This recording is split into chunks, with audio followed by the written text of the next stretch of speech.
"Losers aren't welcome for Christmas," my father said, staring at my son across the dinner table.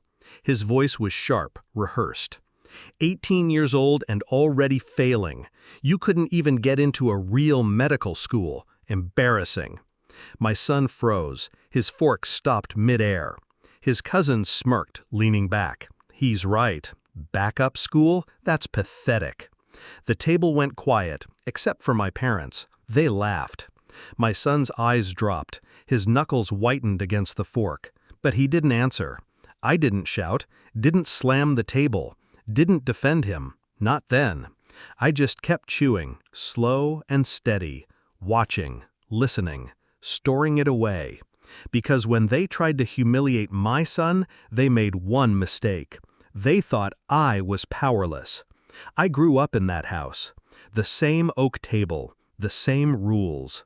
My father always decided who was worth respect and who wasn't. My mother enforced it with silence. I was 13 when he first called me a failure. My math grade wasn't perfect. His hand cracked against my cheek before the sentence was finished. My mother's only words were, "Listen to your father." I learned early, in that house, love was conditional. Success meant survival. So I worked harder. Top of my class, scholarship, a career that built wealth brick by brick. But no matter what I achieved, he found ways to cut me down. Not impressive. Could have done better. You'll never be me. I promised myself my son would never grow up with that kind of poison. And yet, sitting at that same oak table decades later, I realized something. I'd brought him straight into the fire. After dinner, my son stayed quiet in the car. "Dad," he whispered, "do you think they're right?" It wasn't the words, it was his voice. Cracked, small, like he believed them. That's when I knew this wasn't just a dinner. This was an attack. A deliberate attempt to brand him with the same scars I carried. I looked at him, my son, my pride, a kid who had studied through sleepless nights, who earned his place at a school that would make him a doctor, whether it was a backup or not. And my parents tried to erase all of that with one cruel sentence. No, not again. I didn't scream. I planned. Silence is a weapon. Timing is another. They had mocked my son in public. I would dismantle them in the same arena. Step 1. Gather. I pulled records, financials. My parents had leaned on me for years, quiet loans they never paid back, bills I covered, favors they demanded. I collected receipts, dates, transfers. Step 2. Prepare. I made sure the whole family would be there for Christmas. Cousins, aunts, uncles. My father loved an audience. Step 3. Strike. Not with anger, with precision. Christmas morning. The oak table was heavy with food. My father poured himself wine before anyone else sat down.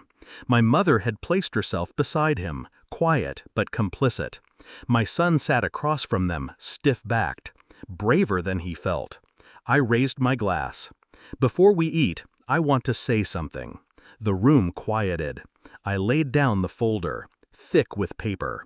"Dad," I said, voice even, "you called my son a loser, said he wasn't welcome for Christmas. But here's the truth. None of this," I spread the folder open, pages spilling out, "would exist without him." Gasps around the table. My father's brow furrowed.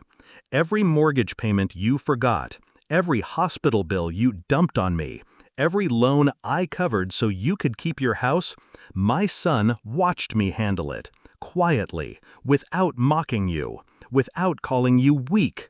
That's what strength looks like." I slid one page closer to him, his signature at the bottom of a loan agreement. Another page, credit card debt I'd cleared. Another, tax penalties I'd erased. This is what real embarrassment looks like. The cousin who had laughed the loudest leaned in, eyes wide. My father's face flushed red, his lips trembling but no words forming. My mother's fork clattered to the plate. And my son? His eyes lifted, bright, alive. "Losers aren't welcome for Christmas," I repeated, my voice cutting through the silence. I turned to my son. "That means they aren't welcome." Chairs scraped. My father stood, shaking with rage. "You ungrateful!" "Sit down," I said. Quiet, hard, a command. He sat. For the first time in my life, he obeyed me. We left soon after. My son and I didn't look back. In the car, he turned to me, voice steady this time. "Thanks, Dad." I nodded. "You don't owe them anything. Not your respect, not your belief, nothing." And as the snow fell against the windshield, I felt something I'd never felt at that oak table. Peace. My parents were calling later, panic in their voices, fear in their tone. But I didn't answer, because losers weren't welcome in my son's life. Not anymore.